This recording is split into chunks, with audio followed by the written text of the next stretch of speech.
Asthma ബേസിക്സിലേക്ക് എല്ലാവർക്കും സ്വാഗതം.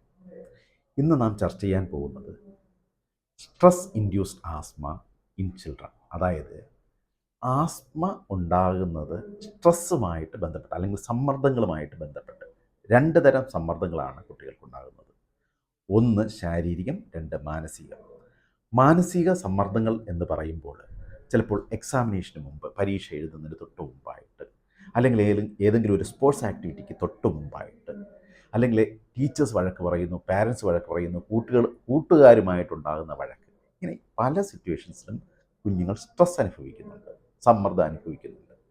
ഈ സമയത്ത് ശ്വാസമുട്ടൽ വരാം. രണ്ട്, ശാരീരികം എന്ന് പറയുമ്പോൾ സ്പോർട്സ് ആക്ടിവിറ്റി പങ്കെടുക്കുക, സ്വിമ്മിങ്ങിന് പോവുക, അഡ്വഞ്ചറസ് ആക്ടിവിറ്റീസിന് പോവുക, അല്ലെങ്കിൽ ഒന്ന് ഓടുക, ചാടുക, ഇതൊക്കെ വരുമ്പോഴും സ്ട്രെസ്സാണ്.